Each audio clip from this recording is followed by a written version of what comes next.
9 years.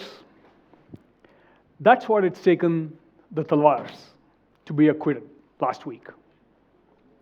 It took 7 years in the lower courts in Ghaziabad. And it took another 2 years in the Allahabad High Court. And let me tell you, they were extremely lucky. Because the average time a case takes in India, in the lower courts, is 9 years.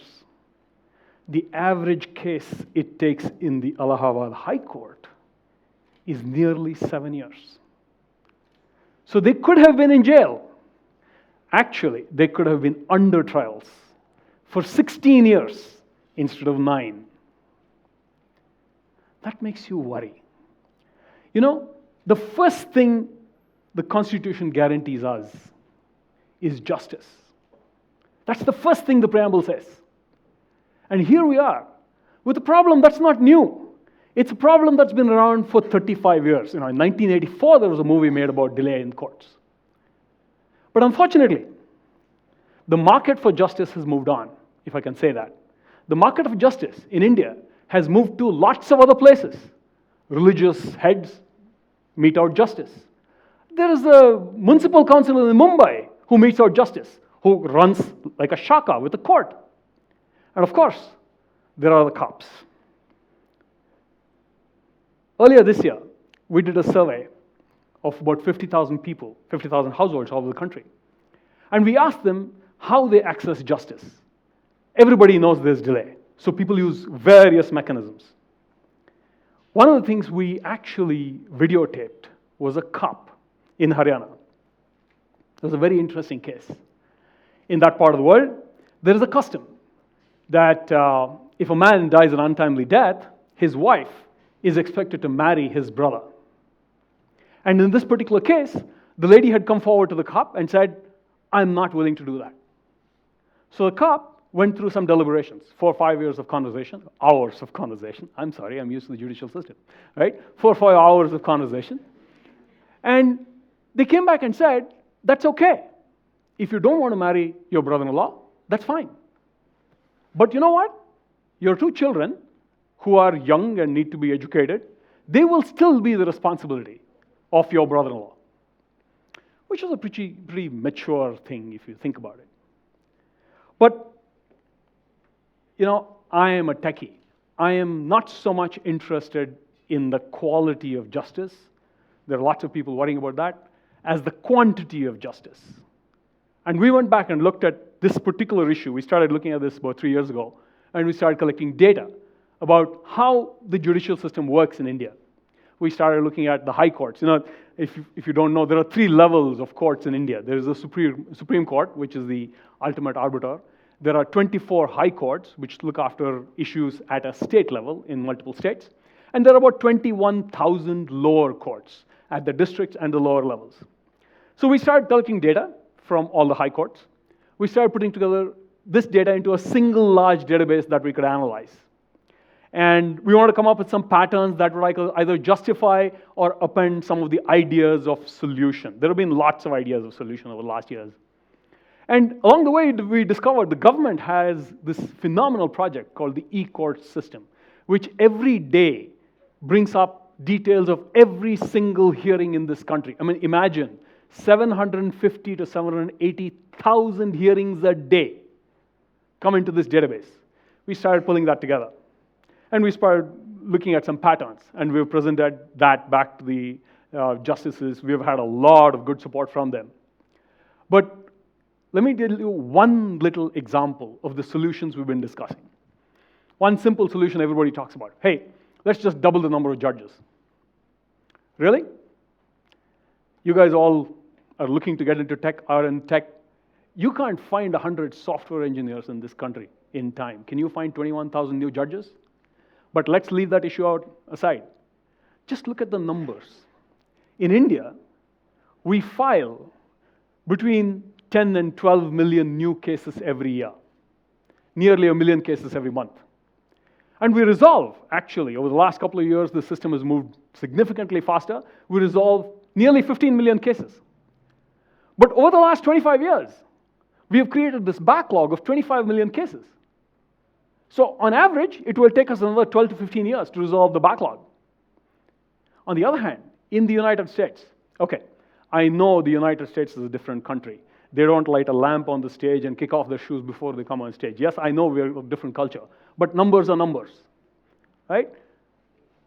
The United States sees 90 to 100 million cases every year with 37,000 judges. Less than twice the number we have, and nearly 10 times the number of cases. There must be something we're doing wrong. But you know, some of you might think, why does that matter? Like I said earlier, the market has moved. There are other ways of resolving justice. Why do we need to fix the system, right? Well, let's look at this cop that I was talking about. I have one question. Where's the widow? Where's the woman who raised the issue? By cop rules, she cannot attend the panchayat. By cop rules, the person whose life you're deciding on can't be in the process. And look at what she was fighting. Look at the custom itself. How did this custom come about? This is part of the justice system that they're going to. How did this custom come about? The custom is very simple. It's about land. When the man dies, if his wife marries his brother, the land stays in the family. Simple, problem solved. If she had gone to the judicial system, there would be no question. The assets are hers, the children are hers, she's got to deal with them. That's the big difference. You know, the reality is, the judicial system is absolutely the only thing that is fighting for our rights. There is no other institution, nobody has accused the legislator of fighting for rights, let's face it, right? Not the administrative, not the legislature. The judicial system is what fights for your and my rights, and without bias, and with complete fairness. You don't go out and say, oh, two people from different castes want to get married, go hang them from the nearest tree. That's not justice. That's what the judicial system does for us. So we've got to fix this. So to fix it, we went and looked at this data.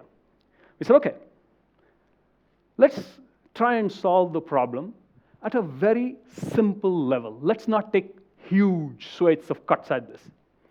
So let's look at one simple set of statistics. In a typical courthouse on a daily basis, there are 70 to 80 hearings, that is 70 to 80 cases that come up in front of the judge. Let me give you a sense for that number. An average bank support executive handles 80 calls a day. Have you ever thought the bank support executive has given enough attention to your problem? So what's the judge to do? It's very simple. First of all, of the 70 or 80 cases, fully 30 of them aren't even reached. There is this word that lawyers will tell you. It's not reached because your item number 56 on the agenda, there's no way the judge has the time to come and talk to you. So, that's gone. Of the rest, about 35%, we did a time and motion study in multiple courts in this country, and we found about 35% of the cases that actually are reached are pushed aside because of administrative issues. Paperwork has not been filed, warrants have not been delivered, all these issues, which the judge has to deal with. And so finally, the judge actually hears 25 to 30 cases every single day. So we said, we got to fix this, but we're going to fix this with two major caveats. Number one, we are not going to ask for legislative changes. Not just because it can't be done, I mean, that'll take years, but because we have to implement something in the short term that is easily accessible. So that's number one. And number two, we'll try and not change the last mile.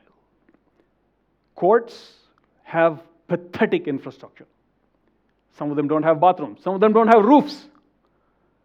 I'd love to go to them and say, I'll give every judge an iPad. It ain't going to work. So let's find something that fits within those frameworks.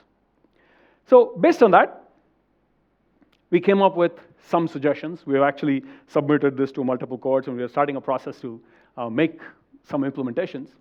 Number one, Autosuggest Dates. Now, particularly in Bangalore, you guys will all be seriously into technology. You know what calendaring and so on and so forth is.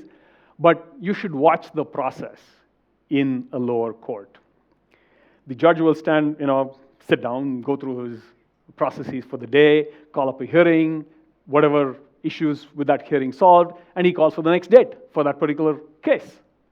And he'll say, okay, today is the 16th of October, let's meet on the 23rd of November. So the prosecuting attorney will stand up and say, well, you know what, 23rd of November won't work for me because my wife's brother's father-in-law, sister's mother is getting married or some such thing, so I can't do that. So let's make it 3rd of December. And the opposing attorney will stand up and say, 3rd of December, no, there's some other problem. I have to go to my village for a wedding, whatever, yada, yada, yada, it's not going to happen. So the judge is going to stand up and say, I'm not going to take this. Let's just pick a number. I'm going to pick a number, 6th of December, done, move on. The pity is, the judge has no idea what he's got going on the 6th of December because there's no calendaring. There's a register that somebody maintains in front of him, but that level of detail is not maintained. So on the 6th of December, guess what? You have another 80 cases, just the way it is. So if we can write software for cars that can drive themselves, we can write this software. So we're saying, let's auto-assign dates. Number one. Number two, we know, the judges know, everybody knows that there's a whole lot of time spent on these administrative issues. So let's get people like retired judges. Let's get them to do what we call non-judicial tasks. Let them deal with the administrative tasks.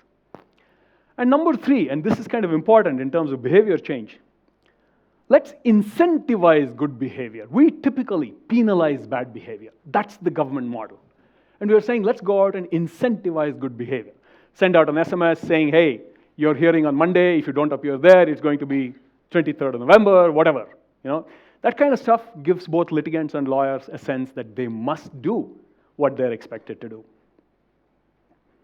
I believe that if we do this and a few other things, we can actually redeem in wholly and in full measure, like someone said, our promise of justice, liberty, and equality. Thank you.